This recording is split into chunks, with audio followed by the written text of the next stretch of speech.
Alors, un bilan de la Première Guerre mondiale en guise de conclusion à ce chapitre. Commençons par le bilan humain et matériel. La Première Guerre mondiale a été une véritable tragédie humaine, puisque sur 70 millions de soldats mobilisés, vous retenez le chiffre de 10 millions de morts et 6 millions d'invalides, ça veut dire de blessés de guerre, surnommés d'ailleurs les gueules cassées, comme l'illustre bien cette photographie.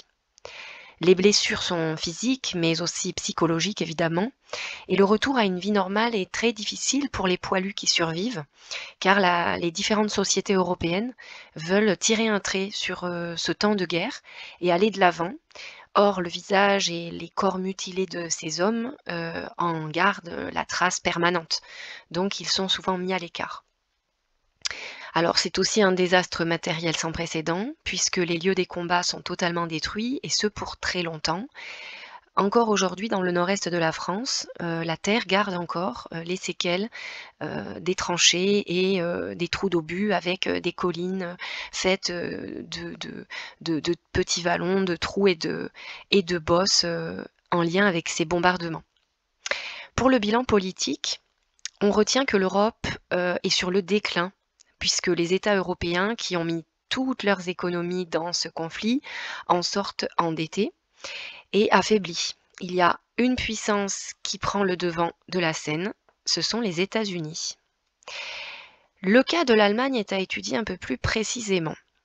L'Allemagne est jugée seule responsable de la guerre et de ses conséquences.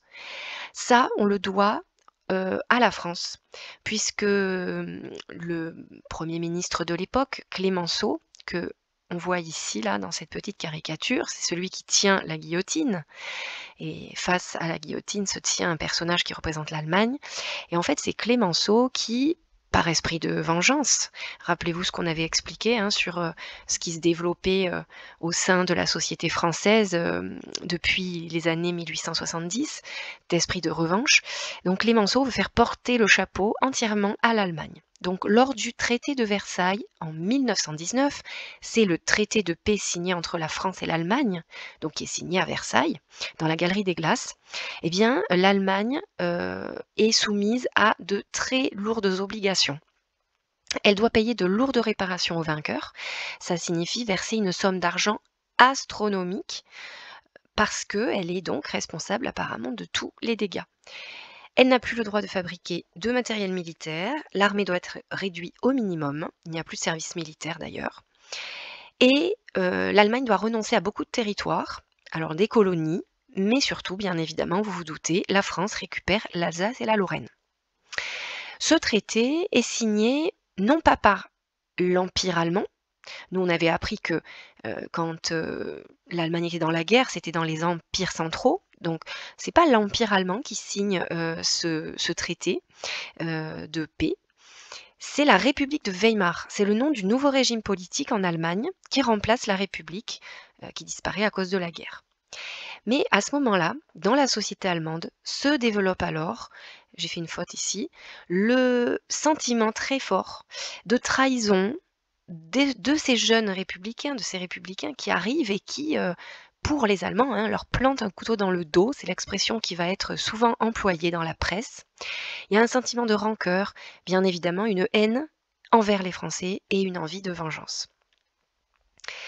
À noter aussi qu'en Europe, sur le modèle de la Révolution russe en 1917, eh bien, il y a d'autres communistes qui tentent de mener et de faire aboutir des révolutions. Alors c'est ce qui se passe en Allemagne, donc justement au moment où la République de Weimar apparaît en Allemagne, donc en 1919. Et à ce moment-là, eh bien, les communistes tentent de prendre le pouvoir. Alors cette révolution ne fonctionne pas, mais on voit que les débuts de la République de Weimar sont extrêmement difficiles entre un traité de paix très humiliant que les dirigeants en fait n'ont pas le choix de signer, le sentiment qui se développe anti-républicain dans la population et la contestation des communistes. Donc la situation de l'Allemagne en 1919, elle est vraiment très très difficile. Et dernier point, c'est le bilan territorial.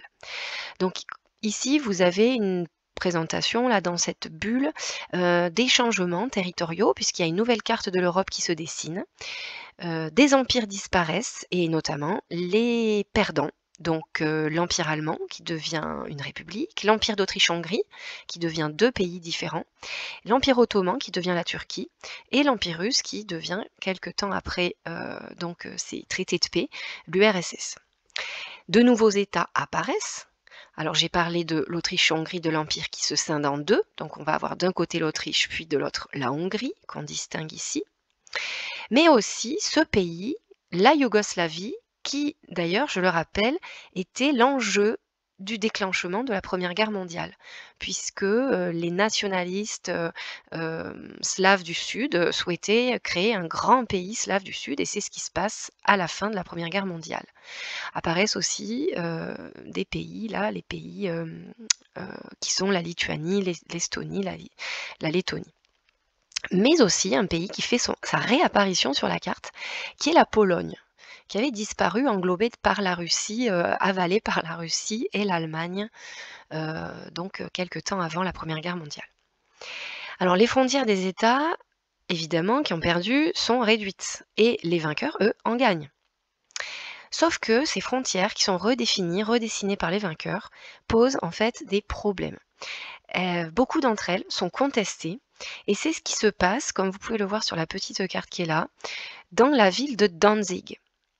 En fait, la Pologne nouvellement créée, donc grâce notamment à l'initiative de la France et du Royaume-Uni, souhaite avoir une ouverture sur la mer Baltique. Et pour ce faire, le territoire allemand est coupé en 2 parties. Donc ici, on le distingue peut-être moins facilement, mais là, on voit bien que l'Allemagne, en fait, est coupée en 2. Et donc, ce qu'on va appeler le couloir de Danzig est un territoire qui va être fortement contesté, une zone de tension importante, puisque l'Allemagne n'est pas du tout satisfaite de la perte de ce territoire, qui d'ailleurs est peuplé à pratiquement 90% d'Allemands. Donc voilà pour ce bilan.